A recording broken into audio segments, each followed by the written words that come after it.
Hello everyone, my name is Elijah David, minister of the 12th Hour Apostolic Sabbatarian Congregation outside the 12th Hour. In the Liberty Hill, Texas today is June the 26th, 2013, or it is the 18th day of the 4th biblical month, 2017. We will start our third service today with a song that I've written, Who Has a Right to the Tree of Life?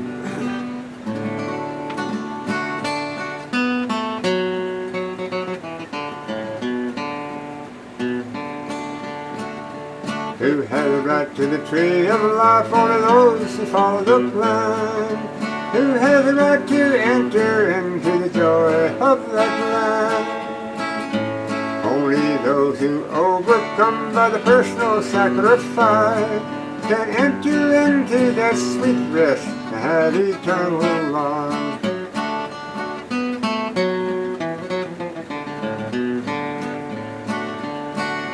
Who has a right? Who has a right?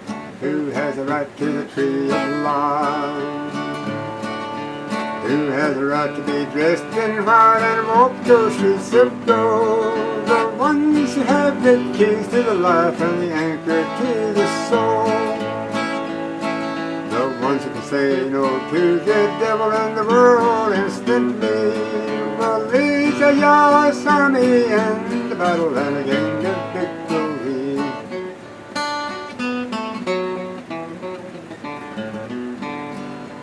Who has a right? Who has a right? Who has a right to the tree of life? Who has a right to enter the fight with the brandishing of the sword? Yah says you're my battle axe and weapons of war. With you I'll thresh the nations and exalt your name on high. There has never been the like of people that cannot die. Who has a right? Who has a right? Who has a right to the tree of life? Who has a right to be dressed in white and to walk those streets of gold? Who has a right to join hands around that great white throne? Well, you know who they are, they left their footprints in the sand and gave up all to answer the call for the glory of that land. Who has a right? Who has a right? Who has a right to be dressed in white? All dressed in the full armor of the pure righteousness. The stammering tongue will speak, plain with the mouth they'll confess that the Father and the Son has come down to set their captives free and punish those hard of the hearing and eyes that would not see. Who has a right? Who has a right? Who has a right to the tree of life? They are a people whom Yah has called, predestined from the birth.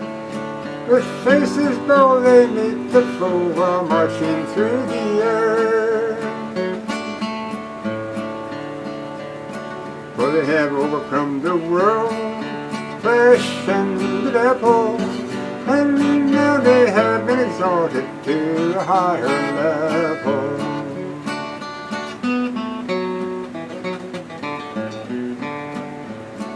Who has a right to be dressed in white and walk those streets of gold? I may not be, but I can see that's where I want to go. Who has a right to the tree of life and able to stand in His sight? Those who have clean hands with the robe shiny and white. While those with the forsaken all will gain entrance into that land. For they gave up all to answer the call for the glory of that land. Who has a right? Who has a right? Who has a right to be dressed in white? Part 4 of our little study today, the Shepherd's Rod, Volume 1, Tract 1 by the B.T. Harlop, the leader of the Shepherd's Rod, the second feeding pastor for the Seventh-day Adventists from 19 1930 to 1970. That was the 40-year period for the Rod period. And then we have the Branch Davidians that I was a part of in 1970 that succeeded the Rod period. I was a part of it for 33 years. And so now I'm the leader of the 12th hour apostolic movement. And that's, we're in the Judgment of the Living. So it says that we'll do a little review. We're on part 4 of the little tract by the B.T. Hollis for Shepherd's Rod, Volume 1. And our title is Continuation of the 144,000. And we're telling that we're laying down some groundwork leading up to 144,000. And so let us continue. There's a little review on from our last study. It says, Elohim ordained the man to lead and the woman to follow. So it says, and as such he created the man hairy and the woman smooth. These divine marks of distinction reveal that Esau and the class which he represents possess the natural equipment for the leadership, while Jacob and the class he represents do not.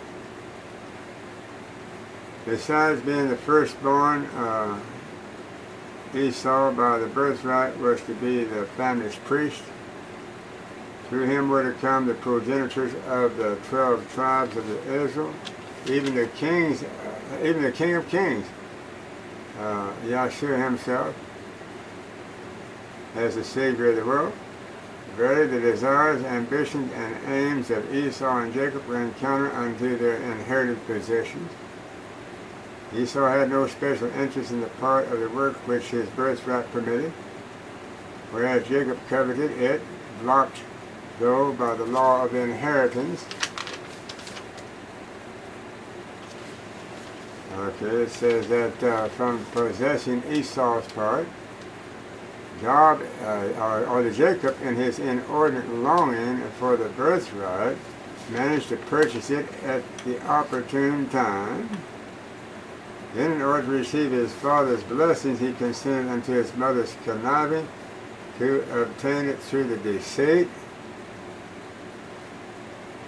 For the tragic lesson is painfully conspicuous for the Esau's class who attend the duties of their office, less than its sanctity demand, indifferently, let it slip from their hands into the eager reaching grasp of the Jacob class, who do avertedly appreciate and prize its obligations, but who, not being natural born leaders, must acquire the equipment for the holy office by the passing through the disciplinary training of some souls, a trying experience as foreshadowed by the Jacob's training while he was a fugitive from home.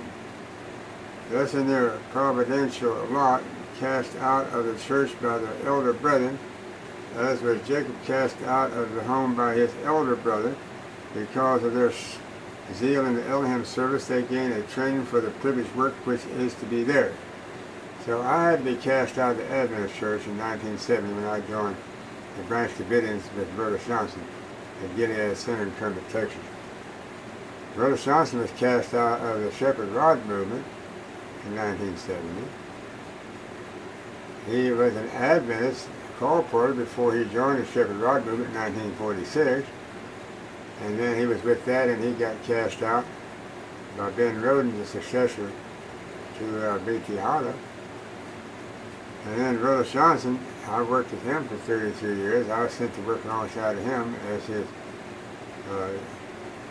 able helper, and he cast me out at the end of 33 years. So that's the history, and that's the way it works with the firstborn. Firstborn put in charge of the candlestick, they want to stay in charge to the very end. And they're not worthy because they never did become born again of the Spirit. Given every opportunity, they fail to do it, and so they only have a 40-year time span at the most to be rulers in Israel. What an inestimable blessing the firstborn, the present ministry, are losing theirs in the matchless privilege of standing on the Mount Zion with the Lamb, and of following forth the latter-day subjects of the kingdom, ushering in the kingdom itself, bringing the second advent of the Yahshua, and finally leading the redeemed host into the heavenly kingdom, into the realms of the fadeless glory. But they are about to lose out, tragedy of tragedy, for some tempting mess of the pottage, they let slip this sovereign privilege. Sadly, they are even now letting it slip away to the Jacob class, the faithful laity, the 144,000 future servants of Elohim, Revelation 7:3. And Sister White talks about it in Testimony, Volume 5, page 475 and 476, and Revelation 7:3 and Revelation 5:10. As Esau awoke to see the folly of his rash exchange, when it was too late to recover his loss, so it will be in the day of the Elohim when those who have bartered their heirship to heaven for the selfish gratification, Patriarchs and Prophets, page 182. Read also Testimony, Volume 2, page 38 and 39. Brethren, years ago, pleaded the Spirit of the truth with the firstborn, and warning them of their danger of losing their birthright. If you continue to be as idle, as worldly, as selfish as you have been, Elohim will surely pass you by and take those who are less self-caring, less ambitious for the worldly honor, and who will not hesitate to go as did their master without the camp, bearing the reproach. For the work will be given unto those who will take it, those who prize it, who weave its principles into their very day experience, who are seeking to glorify his name and advance his cause rather than to honor and advance himself. He will raise up men who have not so much worldly wisdom, but who are connected with him, and who will seek strength and counsel from above. Testimony, Volume 5, page 461 by the Ellen G. White. For the call unto this great and solemn word, was presented unto men of the learning and position, had these been little in their own eyes, and trusted fully in the Yahshua, that's the Son, he would have honored them with bearing his standard in triumph unto the victory.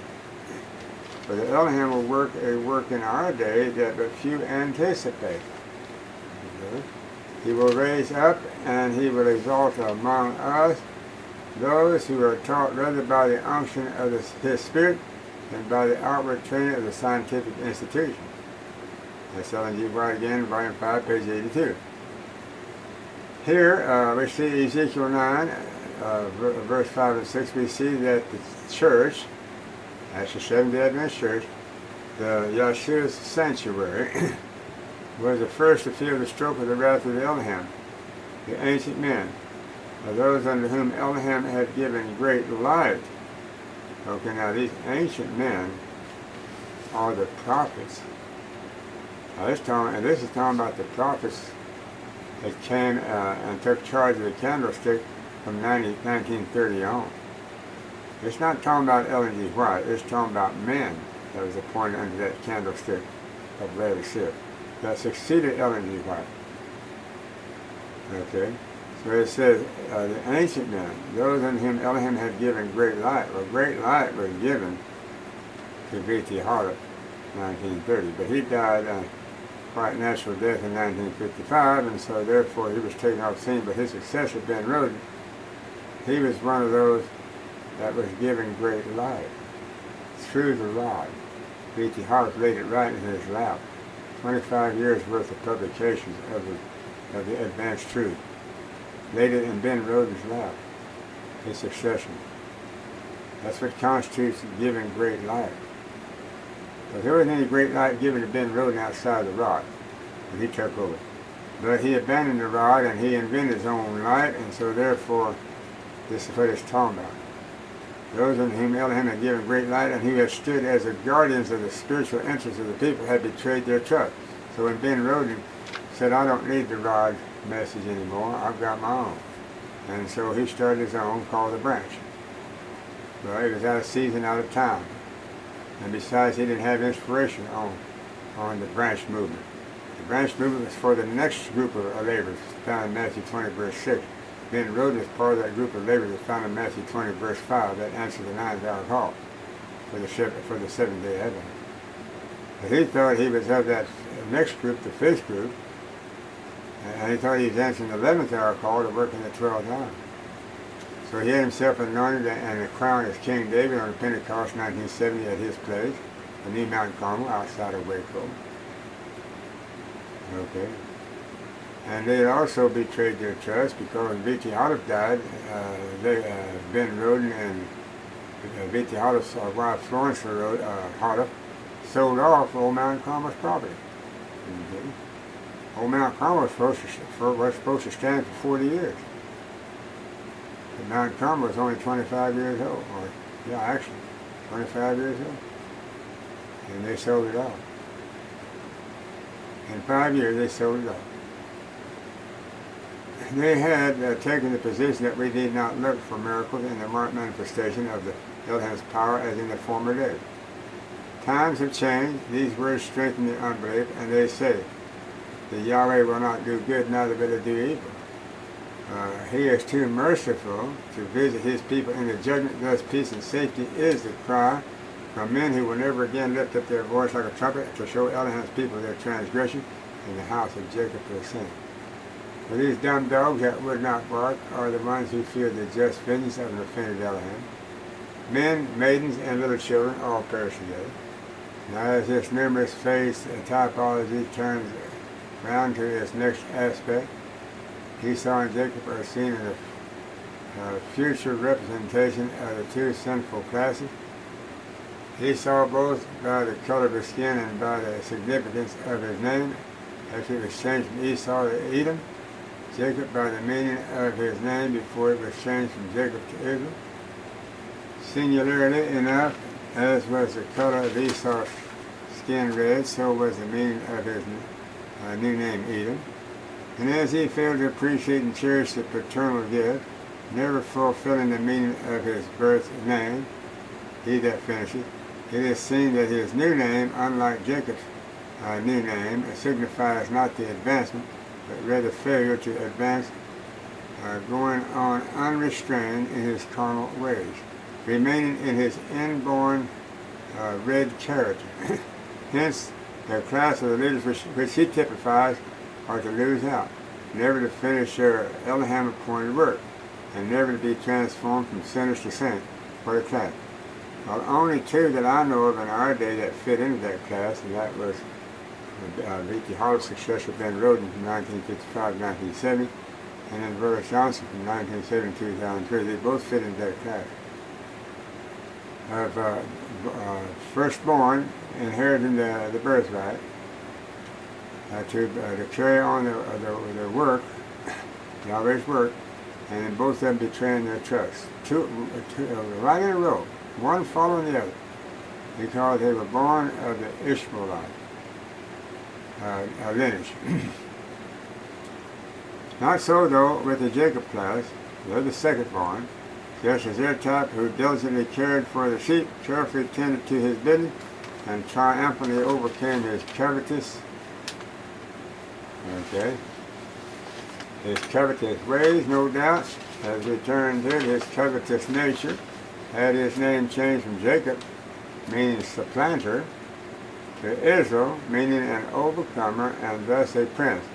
So they too finally, triumphing over their own carnal nature, have their names changed from Jacobites to Israelites, from supplanters to overcomers, from servants of self to servants of Elohim, from common Christians and Laodicea unto exalted princes on Mount Zion. Thus, in their own right, the antitypical Jacobites become antitypical Israelites. By the acquisition of the priestly birthright, they become finishers of the gospel work, and as servants of the Elohim, they stand on the Mount Zion with the Lamb. Don't get much better than that, folks. So it is seen that both classes like their types, have their names changed, the Jacobites class, because they cherished as did Jacob an imperishable birthright. The Esau class, because they despised and as did Esau the imperishable birthright and cherished the perishable glory of this life.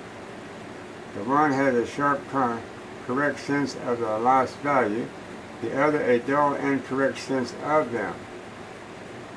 And though Jacob lacked the natural qualifications for the performing of the duties of his office, for the lack was more than offset by his overwhelming zeal. Regardless, therefore, how much or how little natural talent and acquired training one may have for any position, he will never make a success at it unless he invests in it everything he possesses, throws his whole heart and soul into it.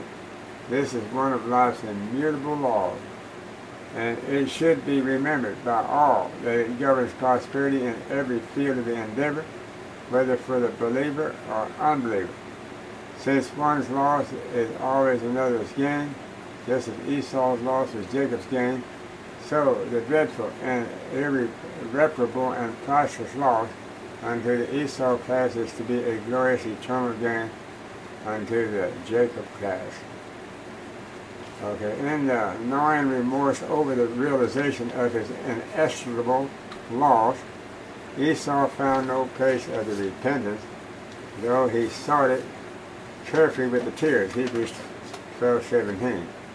His fate irrevocably typifies that which is to overtake all who by their works place themselves in the Esau's class. So it's according to your works which class you place yourself in. If you have righteous works, you place yourself in Jacob's class. If you have unrighteous works for self-gratification, then you place yourself in Esau's class. There are more of those that place themselves in the Esau's class than in the Jacob's class. I can tell you that, especially from the Adventist Church. In the stream of this most instructive typology on the subject, we are now carried along unto its climaxing feature, Jacob's dream. On the first night of his flight from the murderous wrath of the Esau, Jacob, using a stone for a pillow, laid down to rest, and he dreamed, and behold, a ladder set up on the earth, and the top it reached unto heaven, and behold, the angels of the Elohim ascending and descending on it. Genesis 28:12.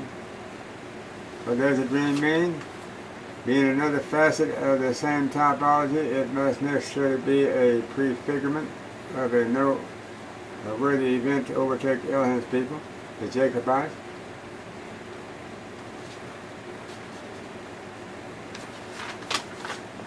Since the latter, with one end and on the earth and the other in heaven, symbolizes Yahshua's patriarchs and prophets, page 184 by Ellen G. White.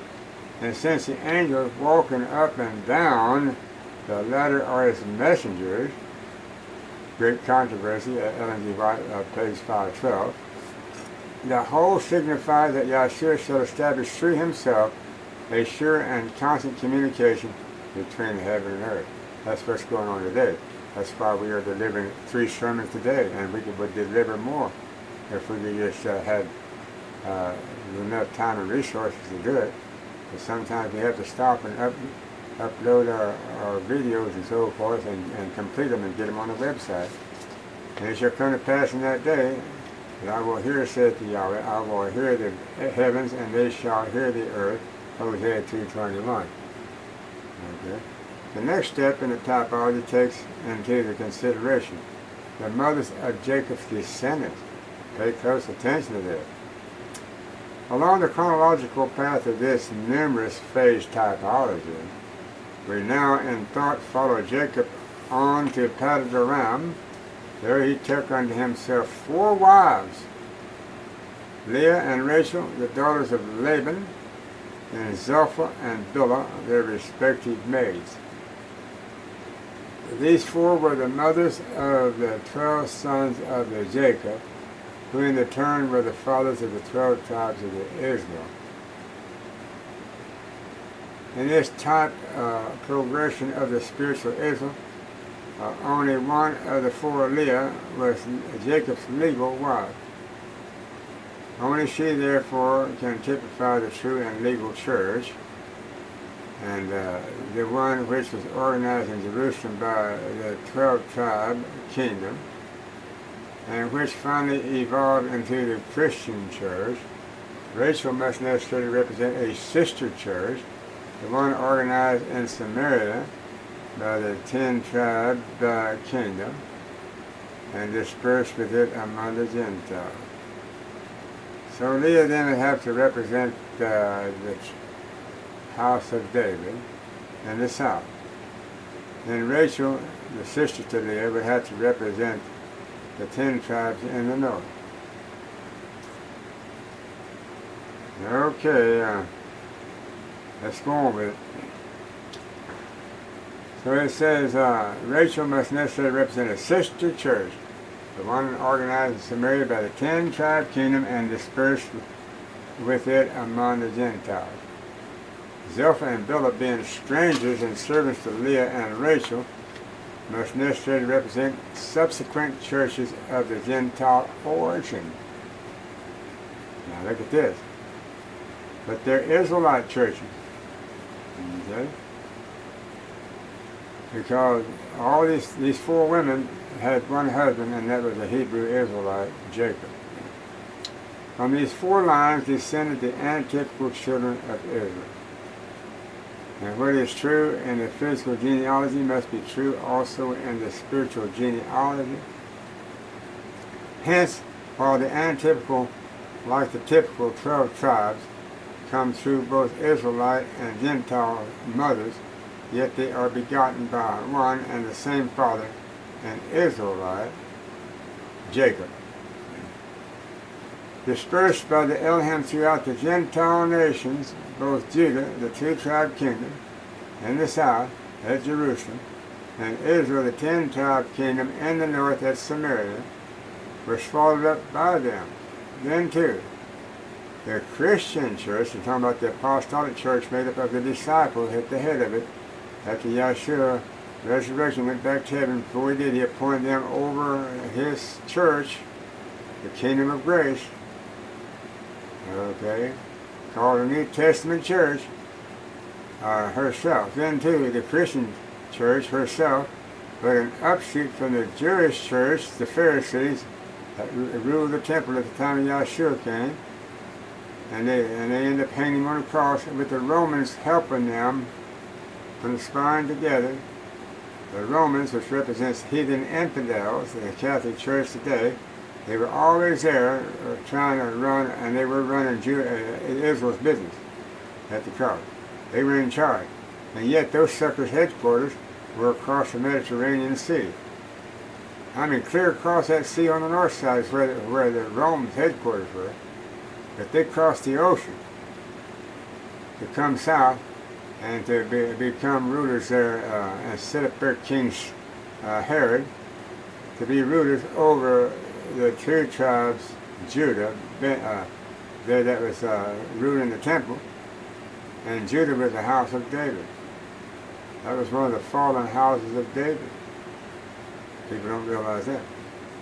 So it says, into the apostolic congregation made up of the leadership of the disciples, herself but an upshoot from the Jewish church, the Pharisees run church at the cross.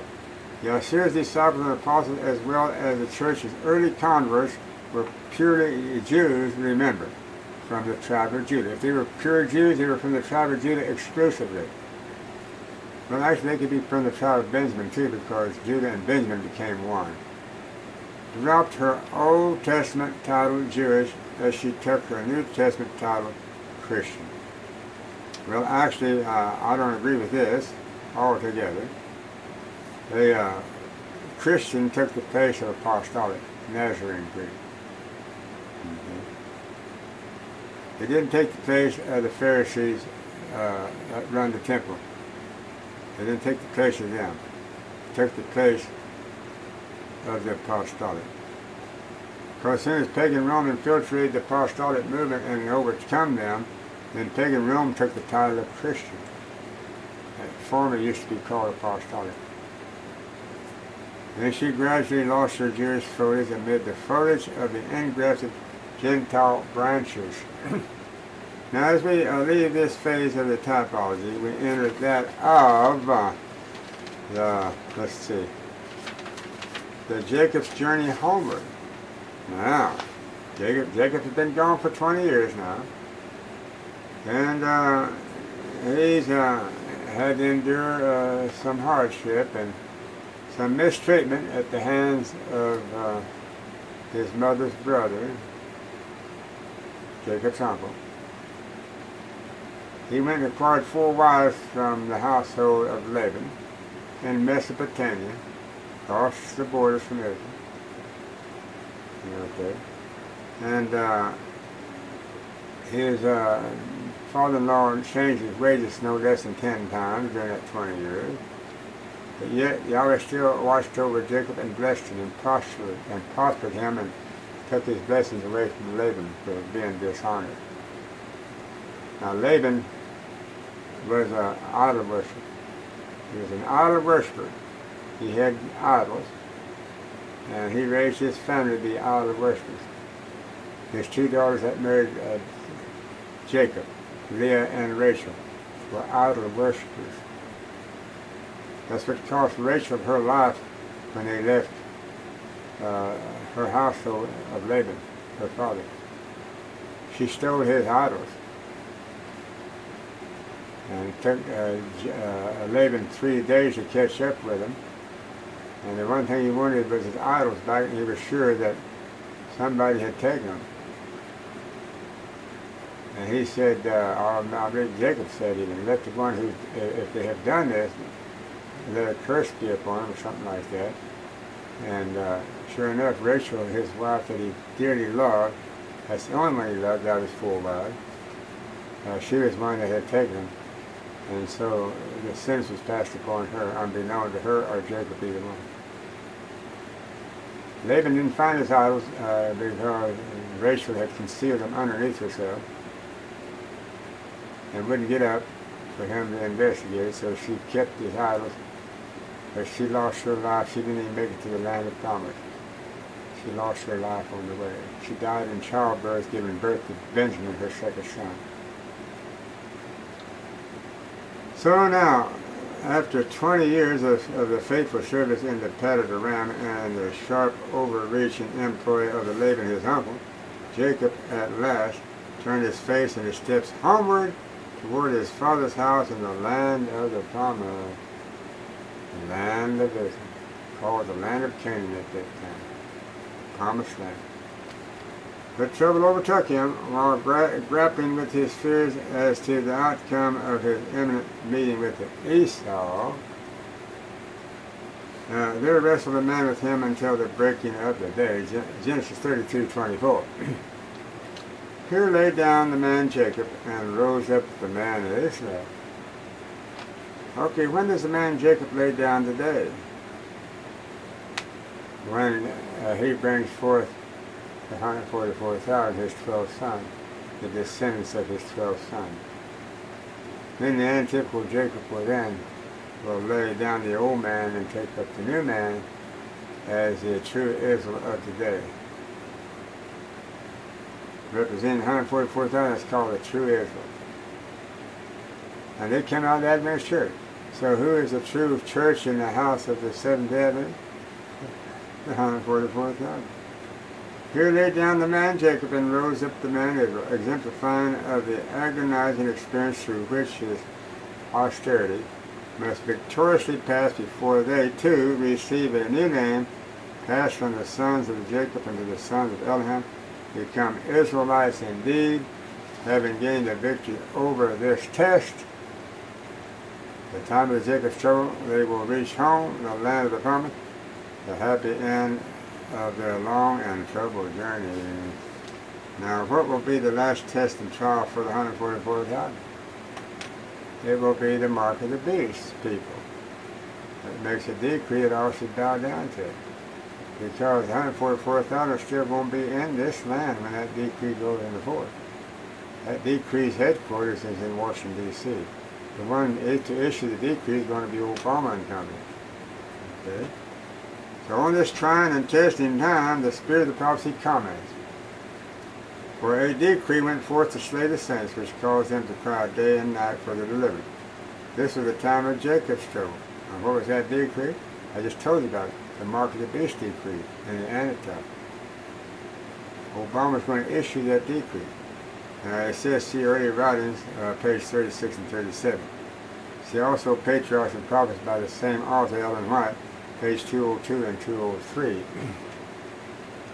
Now as Jacob's retirement from his servitude in the padded around ends with his returning home, the typology continues with Israel going into Egypt, that the Bible reveals its tremendous truth in the diverse ways, in the numerics, in the symbols and figures, in the parables and allegories, in the dreams and visions, in the types and providences, is even more fully recognized in the anomalous experience of the ancient Israel going into the Egypt. In it, every informed Bible student discerns not this mere happenstance, but a purported design wrought by the omnipotent hand of the providence. Indeed, Joseph himself, the principal character in the great drama, so avouches it. Elohim did not send me before you, he declares, to preserve life. Genesis 45:5. In the acknowledgement of this, Paul, at the instance of the inspiration, forewarns that all these things happen unto them for the ensample. 1 Corinthians 10:11. How supremely important then that we thoroughly explore, understand, and prize these marvelous examples which the Yahweh Elohim wrought for our welfare. Beginning with the Jacob's experience, we see providential circumstances shaping his life all along, even unto the predisposing him to love Joseph better than his other sons, that's in Genesis 37:2-11, for the immediate cause of their jealousy and their making away with the lad. Thus, years before their removing from the Canaan unto Egypt, Elohim in his providence sent Joseph, as he himself later realized, for the preparing of their way. Then by the bringing of the 7 years of plenty, followed by the 7 years of the famine in all the land, the Almighty, Yahweh Elohim, the Father, further shaped of the circumstances so as to bring the entire household of Israel down into the Egypt. And there were they later reduced to slavery, which cost them untold hardship and the murder of a great number of their male children. On the selling of the Joseph into the slavery, to the slaying of the firstborn in the Egypt, what a sorrowful sequence of the vicissitudes. Why was it necessary that the house of the Jacob passed through such purging experiences? Why? Because all these things, again reminds inspiration, happened unto them for the ensample, and they are written for admonition upon whom the ends of the world are come. 1 Corinthians 10:11. In his inscrutable wisdom, Elohim permitted the sons of Jacob to go the hard way, so that they might become a type and a sample, a saving object lesson, in the day he sits his hand again the second time to recover the remnant of his people, which shall be left from Assyria. Now Assyria today has her stronghold here in Washington, D.C. Obama is the main kingpin of the Syrian wrath today upon all nations. And from Egypt, and from Patros, and from Cush, and from Elam, and from Shinar, and from Hamath, and from the islands of the sea, Isaiah 11:11. So when it says those that are left from Assyria, it's talking about the United States. Okay? So this is where judgment's going to start falling on the earth. This devastating judgment is going to start falling in the United States first. and from Egypt, and from Patros, and from Cush, and from Elam, and from Shinar, and from Hamath, and from the islands of the sea. Isaiah 11:11. Upon us then devolves the responsibility of the sobering, wisely and faithfully making their defeats or stepping stones unto the victory. Wonderful indeed, for the knowing that our path has been charted centuries in the advance. As an integral part of these master ensamples, the designer of them promoted Joseph unto the throne of Egypt by enabling him to predict the 7 years of plenty and the 7 years of famine, whereby Elohim fed the ancient world with the corn, as he fed the modern world with the truth. Okay. And it came to pass that the Pharaoh dreamed, and behold, he stood by the river. And behold, there came up out of the river 7 well-favored kine and fat-fleshed, and they fed in a meadow. And behold, 7 other kine came up after them out of the river, ill-favored and lean-fleshed, and stood by the other kine upon the brink of the river. And the ill-favored and lean-fleshed kine did eat up the 7 well-favored and fat kine, so the Pharaoh awoke. All right. And it came to pass in the morning that his spirit was troubled, and he sent and called for all the magicians of Egypt,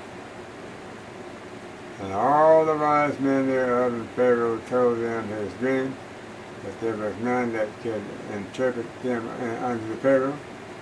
And the Pharaoh sent and called Joseph, and they brought him hastily out of the dungeon.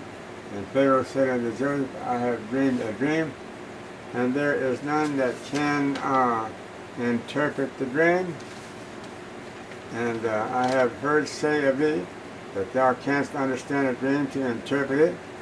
Then Pharaoh relayed the dream unto Joseph.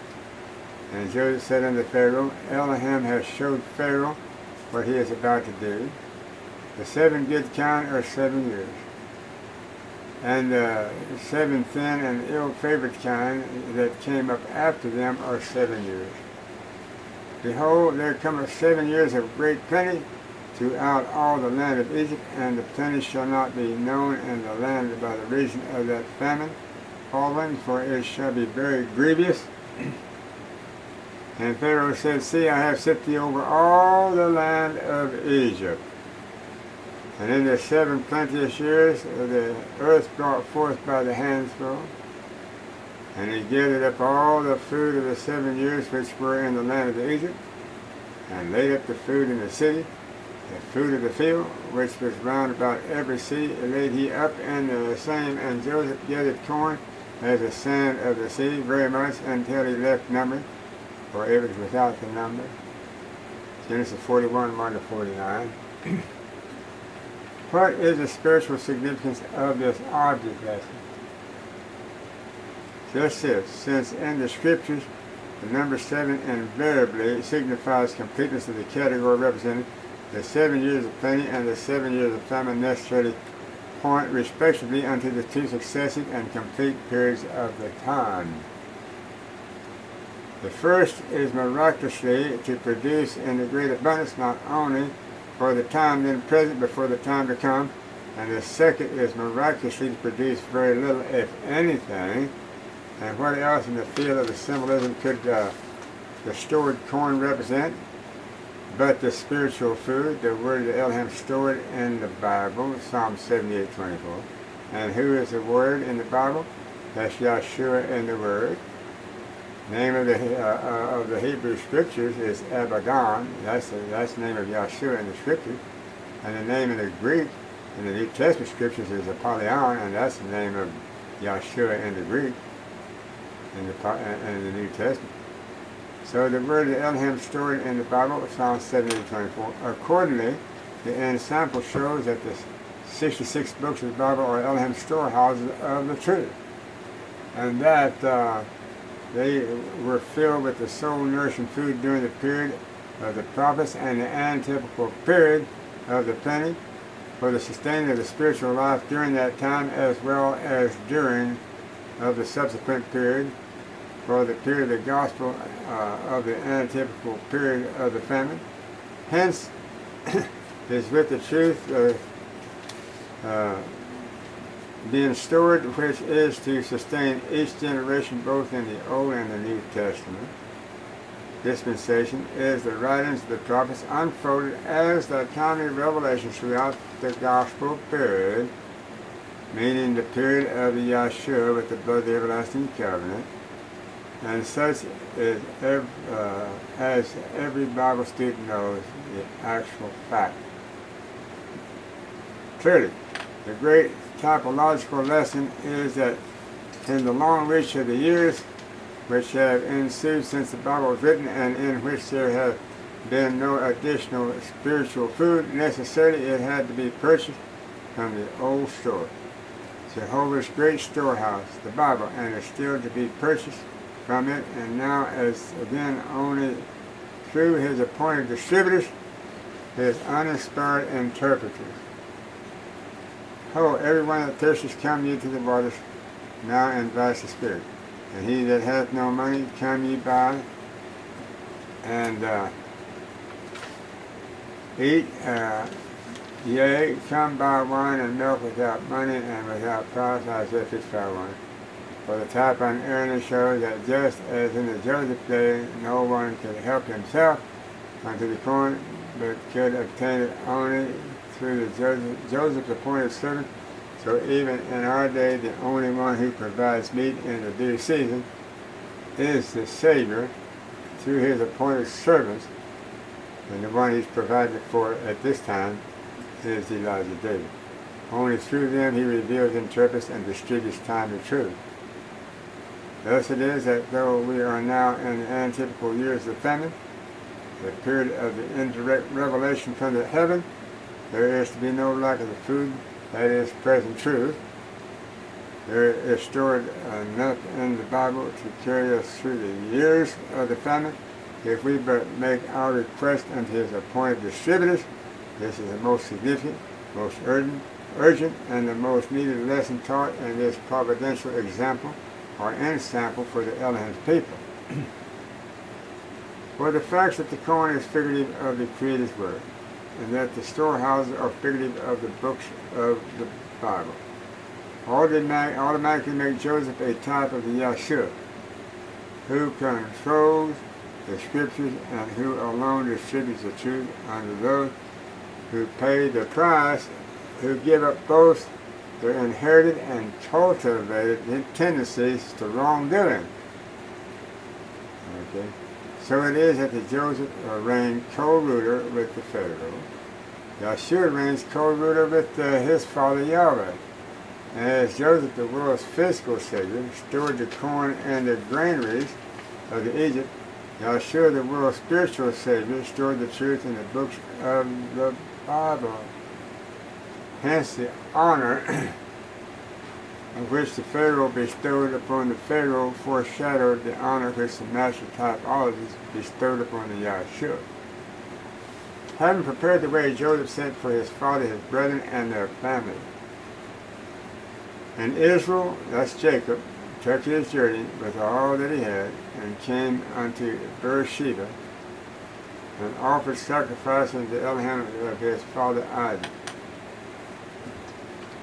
And Elohim spake unto Israel in the visions of the night, and said, Jacob, Jacob, and he said, Here am I. And he said, I am the Elohim of thy father, fear not to go down into Egypt.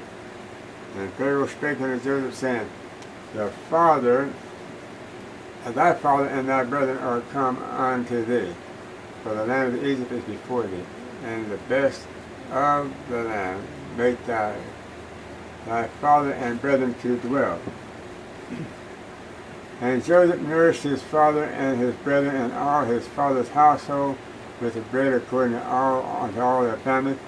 And Israel dwelt in the land of Egypt in the country of the Goshen, and they had possessions therein, and grew and multiplied exceedingly. Genesis 46:1-3, Genesis 47:5 and 6, 12 and 27. For the country of the Goshen, which Elohim disposed Joseph to give unto Israel in their absence from their homeland, was the best in the land of Egypt. There, amid superb surroundings and other favored circumstances, Joseph provided for all their needs, Genesis 45:10.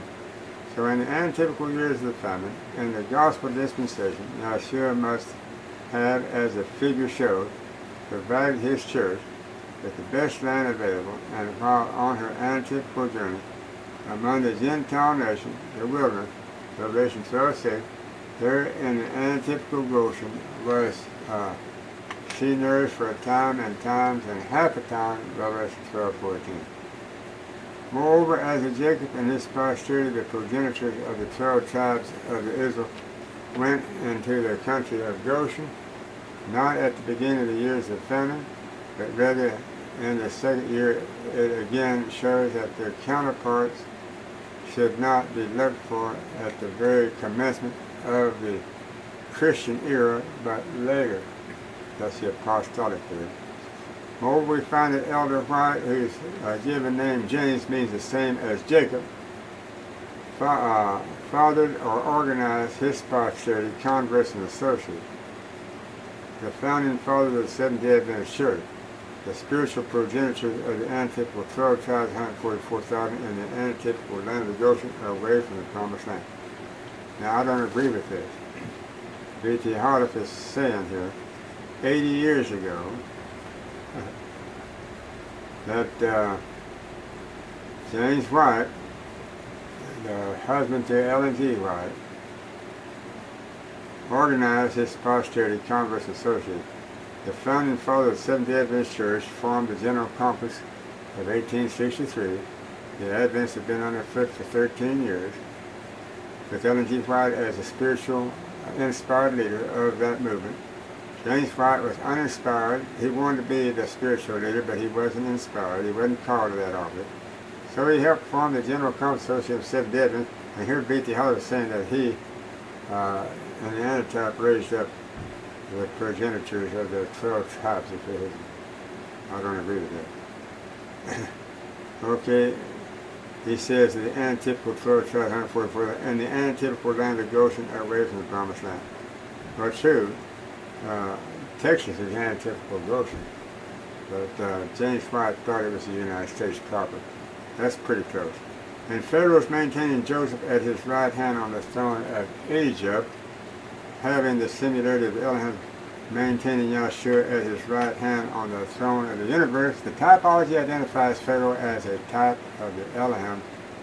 But in the course of the time, this benevolent and compassionate Pharaoh passed away, and there arose in his stead a hateful and cruel Pharaoh, who determined to wear out the Hebrews by removing them from the sheepfold to the brickyard. It says, now there rose up a new king over Egypt, which knew not to Joseph, and he said unto his people, behold, the people of the children of Israel are more and mightier than we.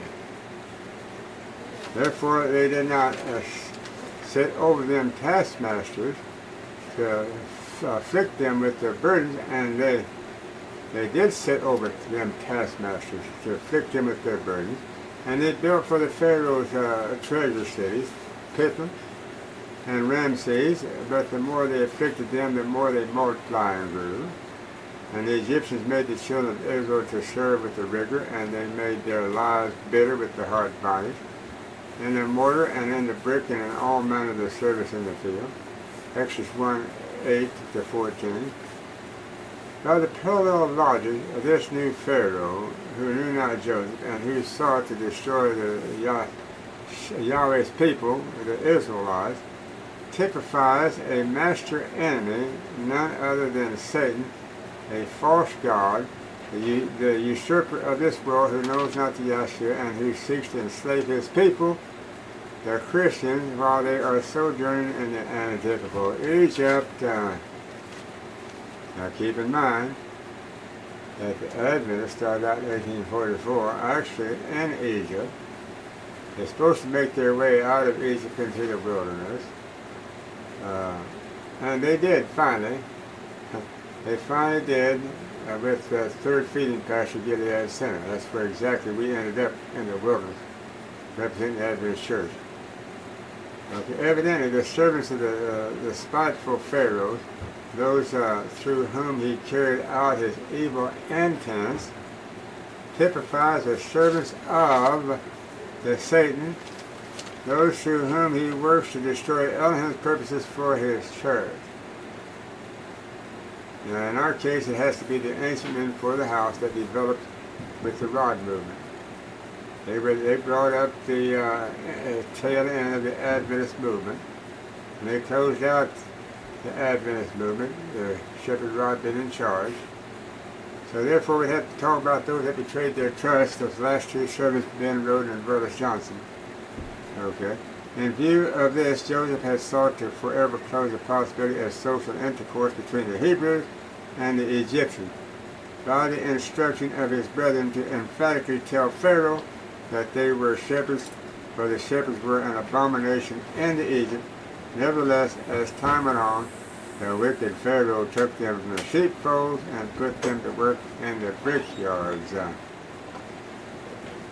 True to the type of Seventh-day Adventists, have from the very beginning represented themselves as the shepherds.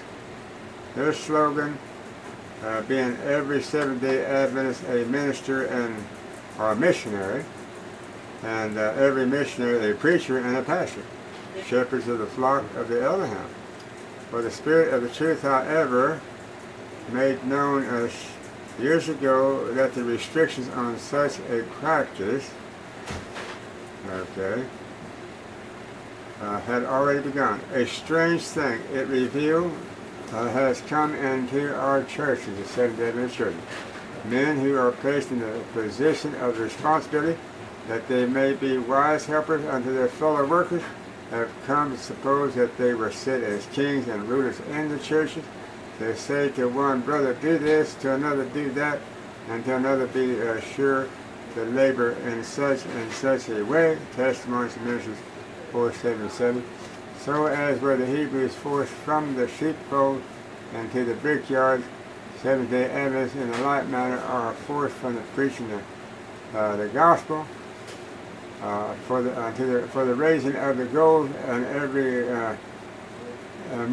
ever more gold, yes, even while exacting their labor. Modern Pharaoh too demands that there be given them no more straw. This is the end of our study this hour. You can contact us at the 11th hour call, and that's number 11. I'm going to close this service now with another song that I've written entitled, Don't Let That Ship Sail By.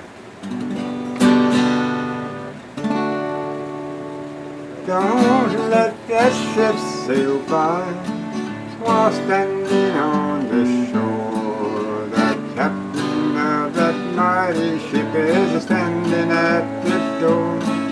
We'll welcome all to come aboard. There's room for many more. As the ship sets sail for the harbor lights of that far-off distant shore. Don't let that ship sail by, don't let that ship sail by, for she has a payload to deliver in the sky. For the saints of all ages are riding her on high. So don't get caught standing there when that ship goes sailing by. For dreamed of lighted harbors, silver ships in the sky. I've dreamed of someday sailing to that sweet by and by. I've dreamed about those mansions y'all has gone to prepare. I've dreamed of someday meeting my loved ones in the air. Don't let that ship sail by, don't let that ship sail by, for she has a payload to deliver in the sky. For the saints of all ages are riding her on high. So don't get caught standing there when that ship goes sailing by. Don't let that ship sail by while standing on the shore. So welcome morning sun reads, there's a room for many more. The captain of that mighty ship is standing by the door to welcome all to come aboard, destination Canaan shore.